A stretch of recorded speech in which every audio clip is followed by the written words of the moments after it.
So the first part is actually done. The second part is not much, maybe half an hour, but it's very deep. This is the part actually which, if you look upon, will give you that freedom that you are seeking. Living in self-abidance, you see. I mean the state in which all those who are illuminated live in. And listen very carefully, because this is it. And with my current students as well, this satsang hasn't been done. So I was surprised why the Rishi asked. But whatever is, So, when actually you use the term Bhagavan, Param Atma, Muslims say Allah,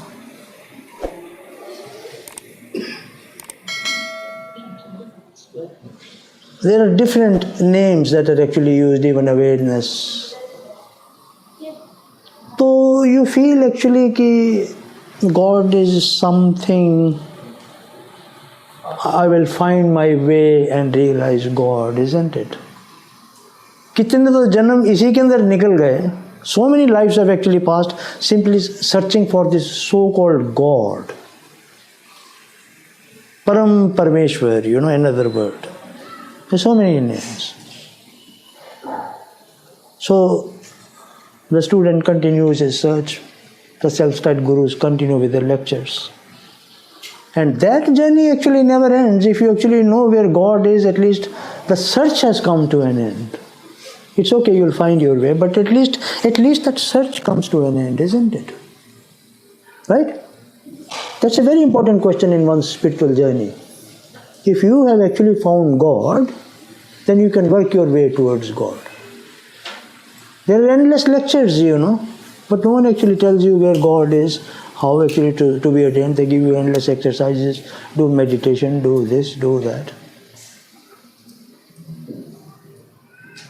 And then say if I use the word, so these are very foreign terminology. That's what I call it. I won't say confusing terminology, because these names have been given by the ones who made the religions and all those, but foreign. Now if I use the word awareness, even then still you will say, okay, let's know what is this awareness, what is it actually, isn't it? Some discussion will be there, that if I say that this awareness is actually God. So that's my own realization which actually twisted and turned everything. But if I actually use the word consciousness, I mean all of you are conscious what I'm speaking, isn't it? Right? And there is something in you which we call attention. See the attention flows? It's flowing, isn't it? You can't deny it. One, you are actually conscious. Two, you are only conscious because of the attention that flows, the light of consciousness. So what you call as Param Atma that you are actually seeking, this God that actually you are seeking, this awareness that you are actually seeking is nothing but consciousness. And if I say that I'll give you a 2-hour lecture on consciousness, you're not really much interested, because you use consciousness all the time. You're very familiar with consciousness. But what you're actually not familiar is that this is the ultimate reality.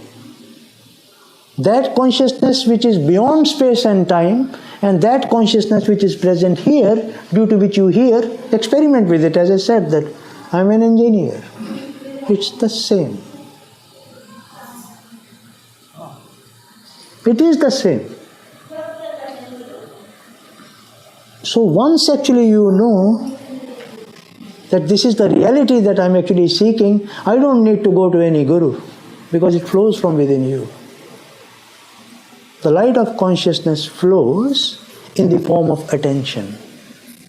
Attention or consciousness is the same thing, but consciousness is the word. The spiritual hierarchy told me, if you want to know the reality, you don't have to go anywhere. Consciousness goes with you everywhere. That is your real nature, but that's not the thing. Because my own illumination was this, I knew everything about this. I had an awakened Kundalini, I've read a lot of books. It will take a person 1,000 years to be on earth and read scriptures to attain the amount of knowledge that sits in my head. But knowledge is knowledge. And then when it came, that what on 21st of September 2016 it came, that what you are searching is consciousness. And then I said, oh my God. Because Ramana Maharshi always said self, I ignored it. But when the reality actually said that this is what that self is, that you are actually seeking, that was it. That's it. My inner state remains unchanged, and people ask me, where do you live, Anil? I said, well, the thing is this, I just live in this consciousness which is my natural state. I don't need to do Sakshi Bhav or take the steps. I've done those. For 2 years I did Sakshi Bhav. I wrote a paper on that. You don't get that paper anywhere. One of my students, he searched everywhere in Google to find it. Because it all comes from direct experience. So, your spiritual journey, at least seeking for this God, comes to an end because this is what that reality is. And you can experiment as much as you want with it. It will never change. Even now. Kyun Tejasvi ji? What's your name? Tejas? Tejas ji. ठीक है ना ये बिल्कुल. And that is your higher nature. देखो, when you connect it with your atmic and bodhic bodies, one, the view appears, but the second thing is just the first thing that you do which you miss, and that is who am I, or Ramana Maharshi is teaching. You have to be conscious of whatever you do. That's the first thing. Kyun? You're a chartered accountant, but without being conscious, you can't talk about all those clients you keep on talking about with me, can you? You have to be conscious even about the clients that you're talking with me. So Ramana Maharshi said, just stop there. You stop there, don't worry about scriptures, gurus, whatever it is. Just look at this, look at that, because of which you are functioning. And it may be that may be the end of your journey as well there. Because before consciousness was present, even before space and time came, it is present through everything that you will do, all your sadhanas, all your meditations, everything that you do. When that will finish, including Anilji's lecture, or even when you return back to the Bhatik or Atmic planes or whatever, consciousness will still be there and you test it. I told you I'm an engineer. I don't believe in anything until I've experimented with it and known. And so just in this single line that this consciousness is the Param Atma. I'm not even saying Atma. This is the Param Atma or the Bhagwan or the Allah of the Muslims and the Christ of the Christians that you're actually seeking. That's the reality. Who will take you there and who will guide you towards it? That's your own real nature. You can't run away from it. You can run away from your thoughts, your feelings, the so-called husbands and wives and the reincarnations, but you can't run away from what your real nature is. You know, I told you that the speed of, I tend to digress, I can't, sit and give a planned lecture. You see, the speed of thought is there actually, whatever, 15 billion. But what is the speed with which this view appears? Think for 1 minute. It is spaceless and timeless speed. This is your higher nature. There's no space and time there. Because look, the view extends right up to where space and time is. It even goes beyond that. How does it go? Because of consciousness, because you got to be conscious of that as well, isn't it? Such a simple thing. But the thing is that's illumination, because here I'm saying this is it. I don't want you to go anywhere, I don't want you to do anything, but one thing I want you to do, I want you to be sincere to yourself, and I want you to experiment it, with whatever you do. You don't have to go to any holy places or to Ramana ashram. You can sit in your toilet or do your toothpaste and experiment with it. You can't take a bath, you cannot actually work, you cannot actually walk, you cannot do anything without being conscious. Why don't you see that? How blind have you become by being the clown, the clown of thoughts and feelings, that you forgot that the reality is so near. There's a joke when God made man, he said, how will I find you? God said, I will be closer to you than your own skin, and still you won't see me where I am. क्यों? क्योंकि वो अनिल जी में ढूंढ रहे हैं कि अनिल जी बताएंगे. अरे अनिल जी तो तब बताएंगे when you will be conscious of what Anil ji is telling, and that consciousness is already present in you. What should I tell you? Right? So that is the first step, and that is the last step towards enlightenment. Forget about karma. The view and your higher nature is never affected by it. And you know it as I tell you. Even as I speak, you know this thing. Your thoughts affect you, your feelings affect you. But consciousness doesn't, being conscious doesn't affect. And that is where unconditional love comes. The sattvic nature comes, patience comes, feelings come. And what actually you don't realize, this consciousness is actually everything. It has been everywhere. There is no greater guru. That is the guru. That will guide you, that will tell you what you need to do. That will bring the clients for you. When you actually transcend, you suddenly see that miracles are happening or things are actually happening of its own accord. Because you are no longer connected with anything. Because you are Param Parmeshwar. That's why it becomes confusing. That I'm only Anilji, I'll find my way towards God. And that you will never. That's what Ramana Maharishi said. You will never. You say, how can that be enlightenment which is there today and gone tomorrow? That's not enlightenment. Enlightenment is that which is always there, which never changes. उसी को बोलते हैं ना भगवान. All these, he's talking about Jainism or whatever. We'll have a discussion on that. We had yesterday as well. But all these religions, this is what they're teaching. Now, unfortunately, I became an engineer, so I only move practically. I can't move theoretically. So I experimented. But the thing is this, that I knew everything about consciousness. But I didn't know that this is the ultimate reality that I'm seeking. I said, oh my God, I don't have to go anywhere. I don't have to do anything. That is when everything just simply becomes a play. You actually don't have to do anything because you're always. That is, वो बोलते हैं ना कि natural state, सहज स्थिति. अरे यही तो है. This is the सहज स्थिति. This is your natural state. You cannot function without your natural state. I've guided people who have been lost in scriptures, and I said, I'll stop guiding you. Stop these scriptures. I said, don't come tomorrow. Then she stopped. She's from Chinmay Mission. And now she's illuminated. Fully illuminated. She still does the same work, still guides.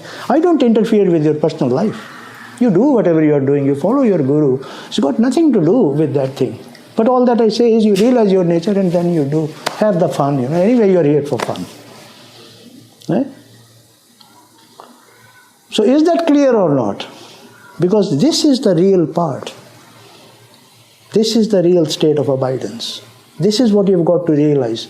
And consciousness is the only one that can actually give you that blessing. No human being, no sage can actually give that. Because Rishi Master Bhimsa said a very beautiful thing. The truth will always remain the same. The people who impart it may change. It may be Ramana Maharji or Tejas Ji or Nisargadatta Maharaj. Their images, they come and go. But consciousness doesn't come and go. It doesn't. Why I am so strong about it? Because that's what you call illumination. To me, that's all. Once I've actually found it, nothing matters. Nothing matters at all. That's how I function. I don't care whether people touch my feet or they touch my head or dance with me. Because that inner state never goes. It's just there, it's just there, it's just there, it's just there. It'll always be there. There's nothing more, That's why I said to her, where are you running and how long will you run? Consciousness में भागोगे ना, view के अंदर ही भागोगे. कितना भागना चाहते हो? It's up to you now, You run as much as you want. But when you will attain self-realization, first thing will be you will know that this consciousness is the Paramatma. And that itself will reveal from within you, this is the truth you are seeking. There's no need to do anything. So what you do is that you remove all the camouflage, the dirt, the discussions, the intellectual queries, endless. But I do answer, because I know that the clown will keep on dancing until the dance finishes. Right? So that is what the reality is. Is that clear or not? And keep this in your mind.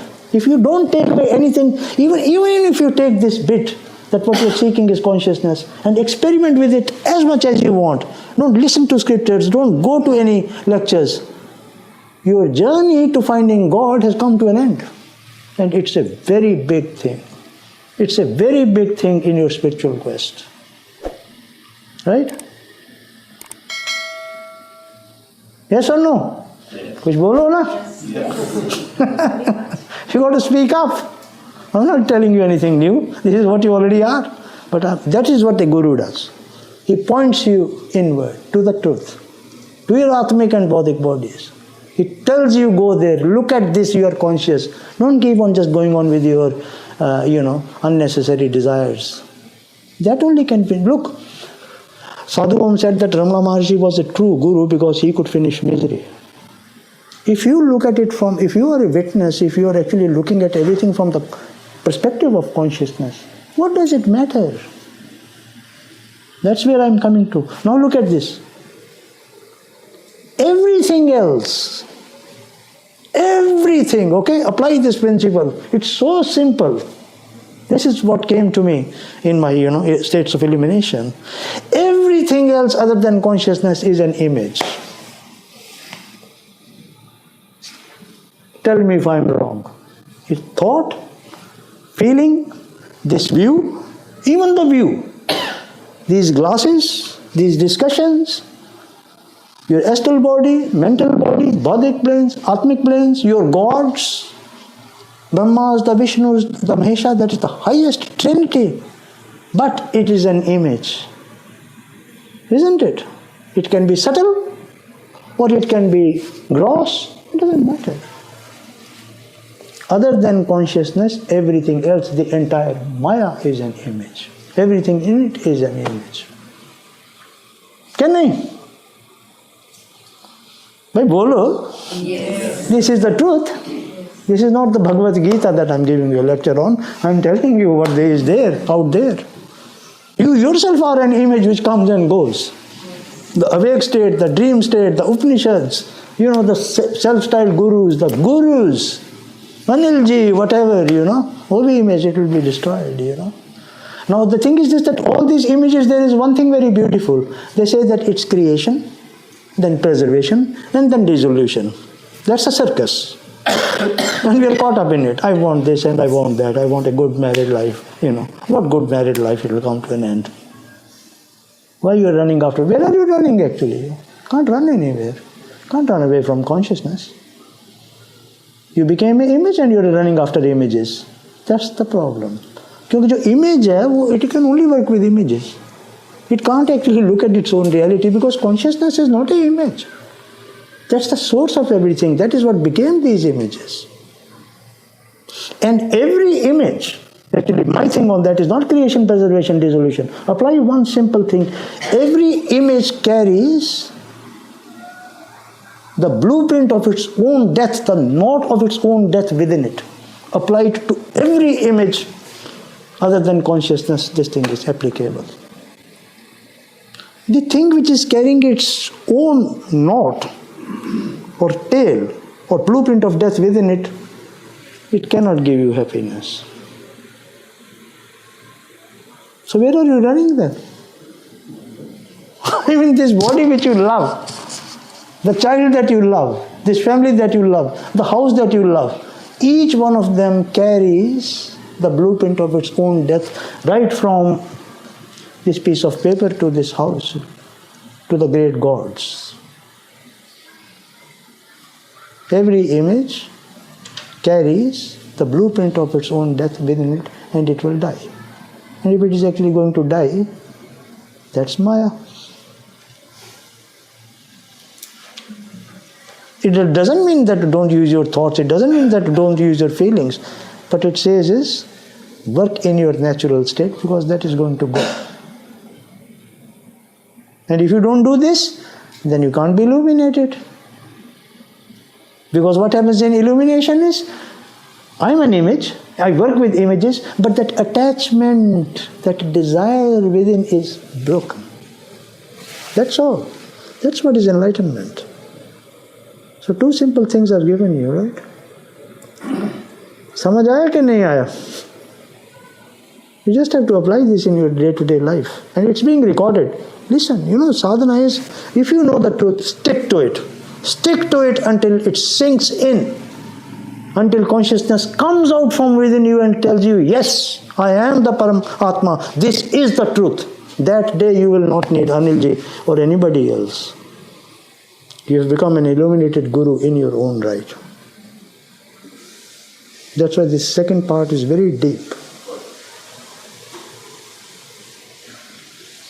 But as I said, I'm an engineer. I want a methodology, a proof for this.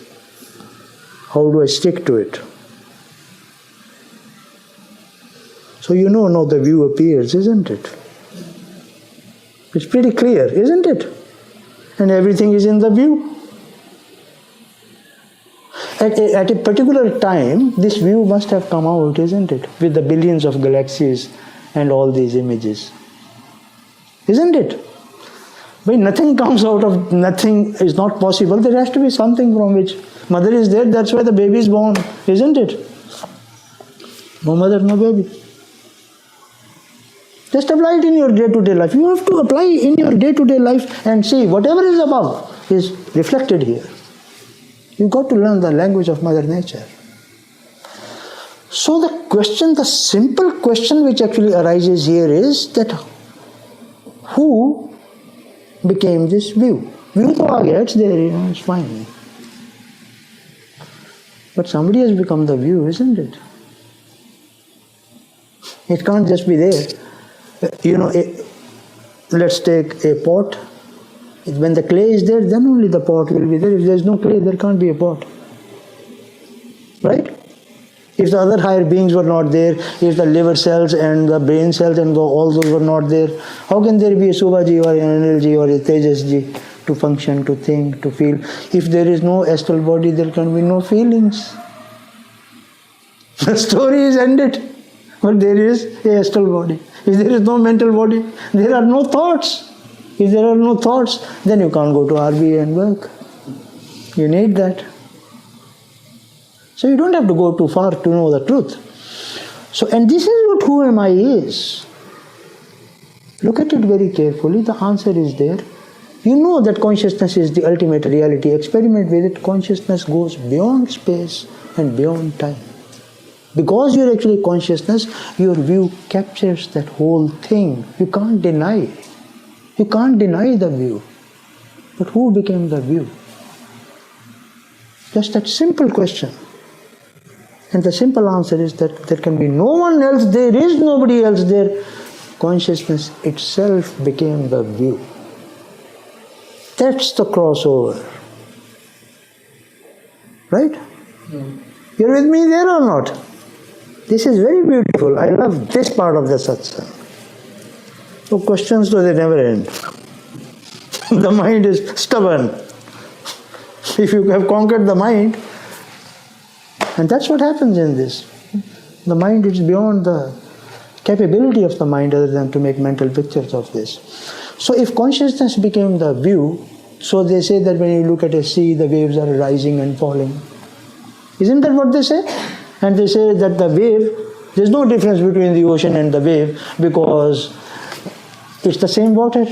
There is no difference between a piece of gold and what it appears, what ornament it appears. You've heard all those everywhere, isn't it? Whether that gold is a bangle or it's a earring, it's gold. It doesn't matter how it appears. They look very beautiful, you feel very happy. And then you go away. So if consciousness became the view, everything in this, what is it doing? Rising and falling like a wave. Every event, every image is a rise and a fall. Because every image carries the seeds of its own death within it. That's what I say. So it rose, it will fall. And that's your experience anyway. The satsang is also a rise and a fall, isn't it? Is anyone tired? You want some water? Someone is yawning? Or we are okay to go? Another 15 minutes, I'll finish. So your own experience is nothing but events, images rising and falling. So if consciousness became the view, consciousness also became every single image. That's the hidden reality. That is the ocean and the waves. The view is the ocean, everything rising and falling in it, which are the images, is that same reality. When we realize that this personality is also consciousness only, then the clown goes. Right?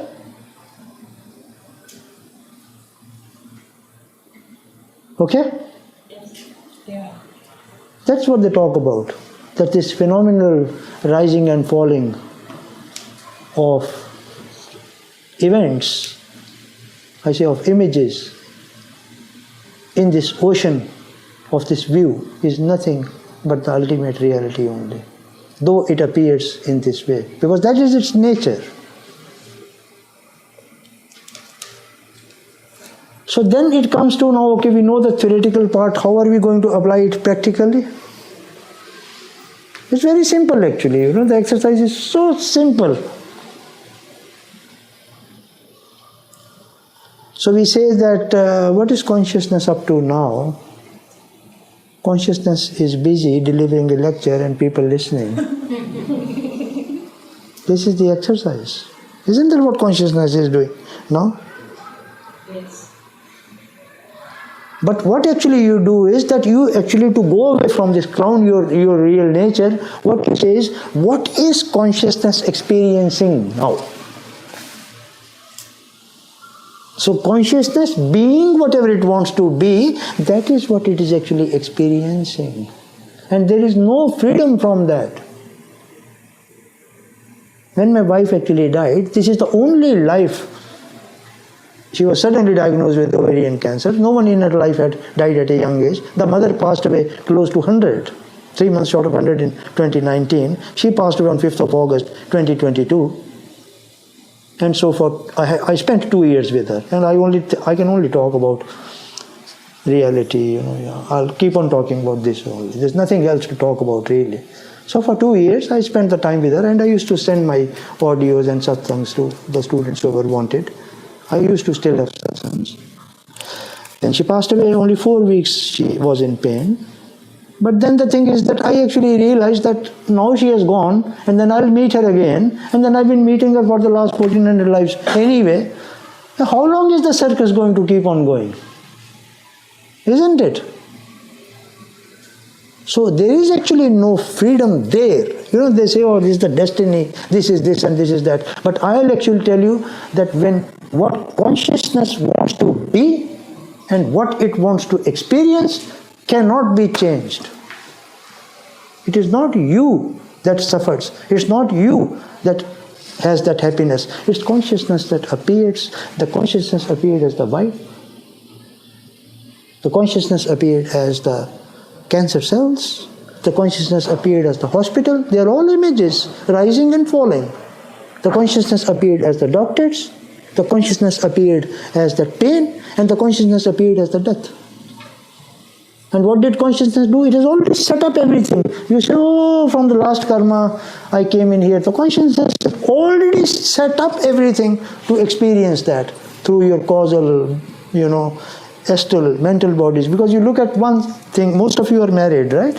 When you meet the opposite sex, the boy or the girl, why do you suddenly have a liking for that either shadi mein karungi, whether it is arranged or a love marriage? Why? Because consciousness was already that in a previous life. This is what it wanted to experience. That's what it became. And that is how it married and is experiencing what is to be experienced. There is absolutely no freedom in that, except what is consciousness experiencing now? This is what it's experiencing. You can't do anything about it. And that's the natural state then. Then you're living in consciousness, isn't it? Because it's not Bhavin, it's not Anilji, it's not Kavita anymore, it's not Rajuji anymore, it's not Suba anymore, it's not Komal anymore, it's consciousness as Komal, doing what it's doing, experiencing what it's experiencing. And suddenly everything seems to become fun then. We are separated, we are single mothers, we are married. The show goes on, That's what you call deathlessness. That's what you call real freedom.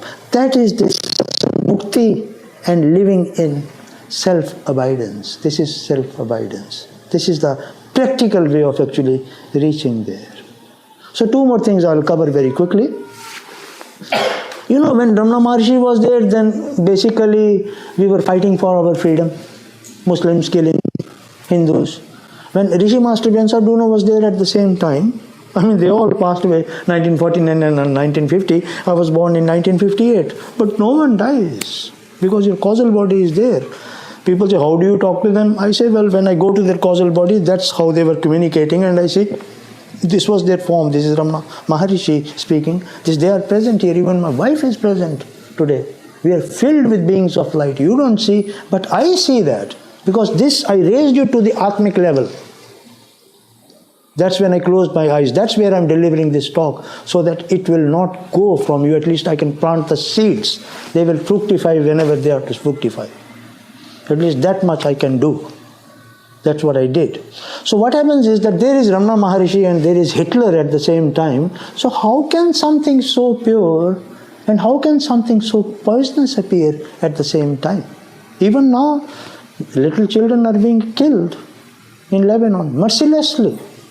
And then we are here, fully satisfied, tummy is filled, having satsangs. So there are 2 things. Either there is something very wrong, what appears to be, or it is that same entity appearing as Hitler and appearing as Ramana Maharishi. And you experiment with it, it is actually correct. Right? And why that is so? Let's dig a little bit deeper. You will never get this answer which I am telling you now. Because you see, when we were in that state, spaceless and timeless, how do you function? An idea comes in your mind. My idea came in my mind. The Rishi communicated, you are going to Bombay, you are going to now Singapore. This is the satsang you will do. This is how you will do it. Idea came, then we executed it, diagram, this, whatever. Inform the people, send it. Oh, I sent to him, he's not replying. That he said, well, he needs guidance. He's not replying. I said, oh, well, if he's going to come, he will come, otherwise I don't care, And he turns up, because that's what is bound. But it's consciousness only experiencing that. So when an idea comes into your mind and you actually execute it, so when there was no space and there was no time, nothing is possible. For images to work, 2 things you need, space and time, right? You are enjoying the lecture. I think you've enjoyed it. So what happened was that when we were in that safe, spaceless, timeless state, this was just this idea within us of a world of space and time. And in that there were 3 things. Sattvic, Rajasvic and Tasmic. Pure, impure and a mixture of the 2. And then evolution happened. The planes were created. You all evolved, and here you are having the satsang. But the thing is that each image, whatever was there within, has the equal right to express itself, and it will express itself. And that is why there is no difference in, they are all images. Doesn't matter what their nature is. So to express that which could not be expressed in the spaceless, timeless nature is expressed as space, time and images, and this world of Maya. But you never left your real nature. Even till today, you may be 14.3 billion years old, but how old is your real nature consciousness? You were there even when there was no space and time. And today also you cannot function without consciousness. Today also you cannot function without being conscious. What are you searching? There is no such thing as I am illuminated and you are not. That is what Gaudpada said. That is what he meant. But not easy to understand, right? But maybe being an engineer, I can make an effort to help you to understand it. So that's our satsang for today.